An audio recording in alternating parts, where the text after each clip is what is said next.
शिव जी को जल चढ़ाने वाले को तीन चीजें अपने आप प्राप्त हो जाती है। भगवान शिव के मंदिर जाने वाले को, भगवान शंकर की आराधना करने वाले को, शिवालय तक जाने वाले को तीन चीजें ना मांगने पर भी मिल जाती है। आप नहीं भी मांगेंगे ना, आप भगवान से कुछ भी नहीं मांगेंगे तो भी भगवान ये तीन चीजें आपको दे देंगे। भगवान शिव आपको ये तीन चीजें प्रदान कर देंगे। वो कौन सी तीन चीजें हैं जो भगवान शिव की देहली पर चढ़ते ही, भगवान शंकर की चौखट को लांघते ही, भगवान शंकर के मंदिर में प्रवेश करते ही अपने आप मिल जाती, बिना मांगे। जैसे कोरबा वालों को ये कथा तो ऑनलाइन है, ये कथा होना थी सीहोर से, पर कोरबा में अगर ये चल रही है और कोरबा के लोग अगर इसको जो भी 100-150 भक्त यहाँ बैठकर अगर कथा सुन रहे हैं तो ये मानकर चलना कि कहीं ना कहीं शिव की करुणा, शिव की कृपा आप पर हो रही है, भगवान शंकर की कृपा। और कोई पिछले जन्म के अच्छे कर्म मुझे बाबा तेरा साथ मिला, कोई पिछले जन्म के अच्छे कर्म मुझे बाबा तेरा साथ मिला।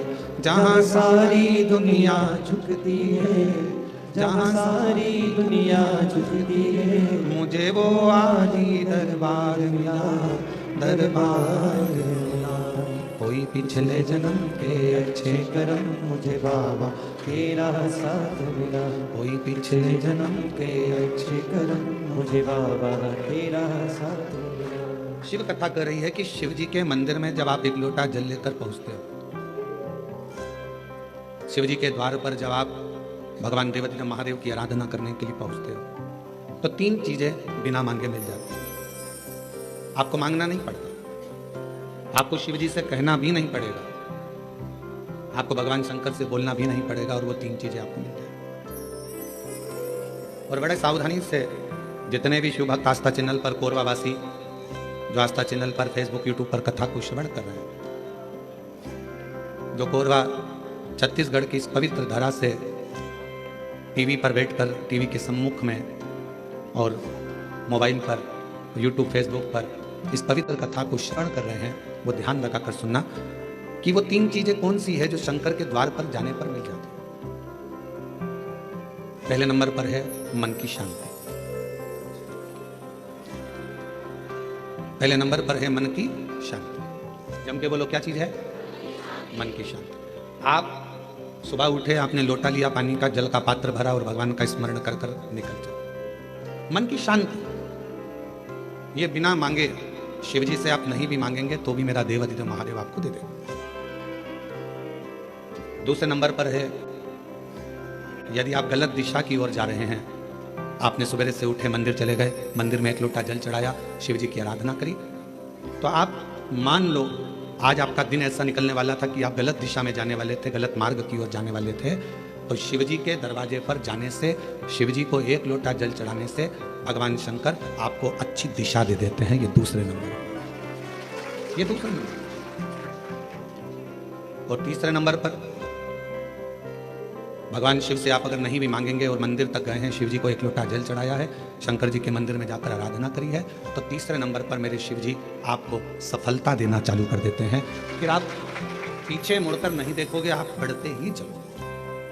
तीन चीजें मेरा देवाधिदेव महादेव बिना मांगे देता है, बिना मांगे। कल कथा में एक बात कही थी, आप लोगों ने सुनी होगी कि माता, पिता और देवाधिदेव महादेव ये वृक्ष की जड़ की तरह। जड़ का काम मालूम है ना आपको? एक वृक्ष की जड़ क्या करती है कि उसमें अपन पानी दे दो तो उसकी पत्तियों तक पानी पहुंच जाता है। वृक्ष की जड़ में पानी दे दो तो फल तक पहुंच जाता है। वृक्ष की जड़ में पानी दे दिया तो फूल तक पहुंच जाता है। आप इतने बैठे हुए हैं या आस्था चैनल पर कथा सुन रहे हैं, ऑनलाइन शिव महापुराण की कथा सावन के महीने में चल रही है, आज कथा का द्वितीय दिवस है। जितने मोबाइल पर सुन रहे हैं वो भी जरा ध्यान लगाना कि जड़ में पानी दे दिया तो फूल तक पहुंच जाता है। आप इतने बैठे हुए हैं या आस्था चैनल पर कथा सुन रहे हैं, ऑनलाइन शिव महापुराण की कथा सावन के महीने में चल रही है, आज कथा का द्वितीय दिवस है। जितने मोबाइल पर सुन रहे हैं वो भी जरा ध्यान लगाना, और टीवी पर सुन रहे हैं वो भी। क्या आप अपने घर के पौधे को, गमले को एक एक पत्ती में पानी अलग से देते हो क्या?